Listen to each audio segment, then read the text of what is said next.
We have a special guest, Ron Paul, joining us here in just a second. First, I want to play a piece. In fact, hello, Congressman. How are you, sir? Good. How are you? Very good. I want to play a piece for the American people, something that was said at Columbia University at a dinner on Friday. Finally got a hold of the audio and the video of this. This is George Soros and what he said on Friday on how bad things are at Columbia University. The seriousness of the crisis cannot be exaggerated. The closest comparison that I can think of is actually the collapse of the Soviet system. Okay. So George Soros is now, and I've got something on this tomorrow, America, that you just don't want to miss. The collapse of the Soviet system is how serious this is. What scares me about this, Congressman, is I know there are people all around the world that are licking their chops at, well, wait a minute, if things collapse with capitalism, we're going to have to restart it. Can you tell me, what is the G20 doing? What is happening around the world with Gordon Brown, who will be in Congress next week, that says, hey, I think we should have a new New Deal, but a global New Deal?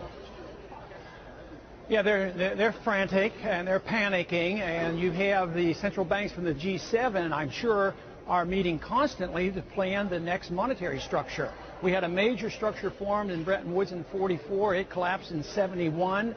We've had the dollar reserve standard from '71 up until last year. That's collapsed. It's gone. It's done. And they have to have a new monetary standard. And they're planning behind the scenes. We're not entitled to know anything about it. Under the law, they don't have to tell us a thing. But believe me, they're planning. They're panicky because they don't have an easy answer. But there are major changes going on. I've argued this case for years, that we were working on destroying our whole system the way we were operating. Okay, so Congressman, I mean, no offense, because I think you're the one guy who has had this right from the very beginning.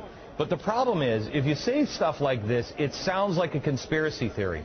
And I can't get, I mean, there's nobody in the media that is reporting this. There's nobody that's talking about this stuff. But it only makes common sense. If people know that the end is coming of the system that we have, and I'm not saying that, I'm not saying that we're all going to, cats and dogs are going to be sleeping with each other, et cetera, et cetera. What I'm saying is, there's going to be a change coming. Rupert Murdoch said that nations will be redefined in this period. You know that people at the global level are looking at it and saying, okay, what's it going to look like? Where can we find out? Where do we start to look? Well, you should look to the Congress, but they don't pay much attention either. And there will be a realignment, and there's a struggle going on with us who believe that we should have national sovereignty. We should be out of the UN, out of the World Bank, out of the IMF, and no world government. But that is the movement that we're going in. That is the direction that we're going in. But others are planning to go one step further. They weren't satisfied with Bretton Woods. They weren't satisfied with the dollar standard. Now they want to probably modify the special drawing rights of the IMF, which they tried and didn't fail. But they want to control capital, and they want to control the natural resources of the world. So, and they're not nationalistic at all. They believe in world government, and they're more out in the open now than they were 25 years ago. Here's the problem. I mean, everybody will say, "Oh, that Glenn Beck, he's a conservative. He just loved the Bush administration." No, I didn't. And while I am a businessman myself, and I like big business, I don't have a problem with Walmart. I do have a problem with people that look at our country as a market.